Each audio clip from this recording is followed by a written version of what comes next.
আসসালামু আলাইকুম বন্ধুরা। তো আজকে বাংলাদেশের বিষয়ে কিন্তু কথা বলতে চলেছি। অনেকের অন্তরে কিন্তু জমে থাকা, বলতে পারেন লাখো কোটি মানুষের অন্তরে কিন্তু জমে থাকা একটি প্রশ্ন। এবার সবাই কিন্তু এই প্রশ্ন কিন্তু করে চলেছে, কিন্তু উত্তর পায়নি।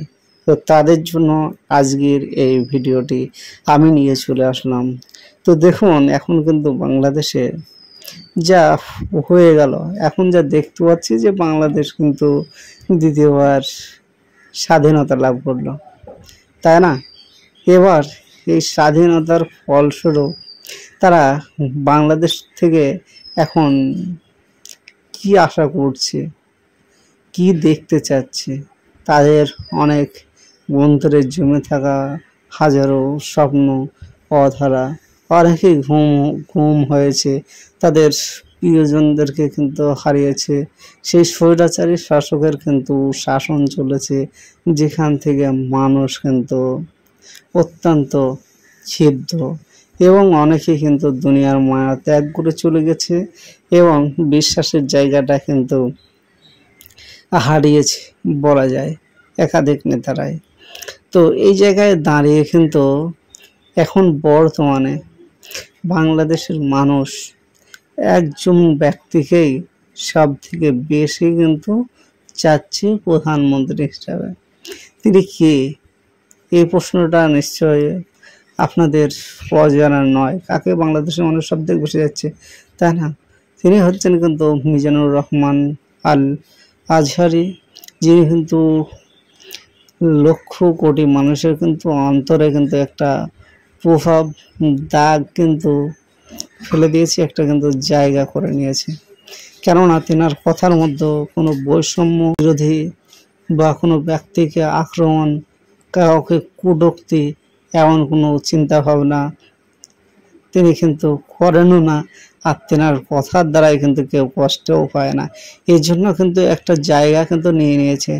সেই জন্য মানুষ আশা করছে যে মিজানুর রহমান আজহারি বাংলাদেশের মসনদে বসুক, জনতার নেতা হোক, দেশকে আগিয়ে নিয়ে যাক এবং হিংসা মুক্ত একটা দেশ গড়বে। এই আশা কিন্তু মিজানুর রহমান আজহারির ওপর আস্থা রাখছে।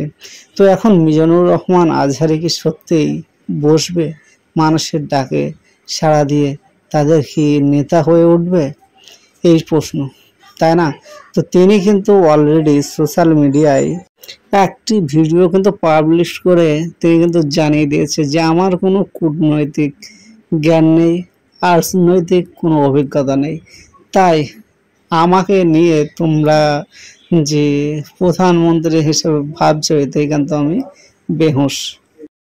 তাহলে এর থেকে কিন্তু বোঝা যায় বাংলাদেশের মানুষ কতটা ভীত সন্ত্রস্ত ছিল, কতটা কিন্তু ভয়ের মধ্য দিয়ে তাদের কিন্তু দিন পার করতে হয়েছে এবং স্বৈরাচারী শাসকের বিরুদ্ধে খুললেই কিন্তু গুম হতে হয়েছে। তো শোনাচ্ছি সেই ভিডিও আপনারা একটু।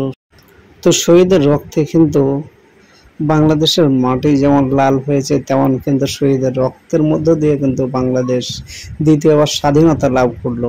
তো বাংলাদেশের জনতা এখন একটা বিষয়ে ভয় পাচ্ছে, আবার যেন কোনো স্বৈরাচারী শাসকের হাতে যেন দেশের শাসন ব্যবস্থা যেন না চলে যায়।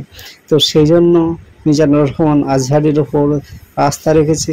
তো মিজানুর রহমান আজহারি কি বললেন বাংলাদেশিদের উদ্দেশ্য, সেটা শোনাচ্ছি, দেখুন। যদি আজকে বলে মিজানুর রহমান আজহারি আপনি অনেক কোয়ালিফাইড লোক, আপনি কালকেই দেশের প্রধানমন্ত্রী, আমি ওই জায়গায় বেহুশ। কারণ আমার নাই কোনো রাজনৈতিক জ্ঞান, নাই কোনো ডিপ্লোম্যাটিক জ্ঞান, নাই কোনো কূটনৈতিক জ্ঞান, এই কাজ আমার নয়। তো মিজানুর রহমান আজহারি একজন আলোচিত ইসলামিক ব্যক্তিত্ব, ধর্ম প্রচারক। তিনি বাকি জীবনটা ইসলাম প্রচারের মধ্য দিয়েই কিন্তু কাটিয়ে দিতে চান, তাই তিনি রাজনীতির মধ্যে নিজেকে সীমাবদ্ধ রাখতে চাচ্ছেন না। ধন্যবাদ ভাইয়েরা, আজকের মতো এই পর্যন্তই ছিল ভিডিওটি।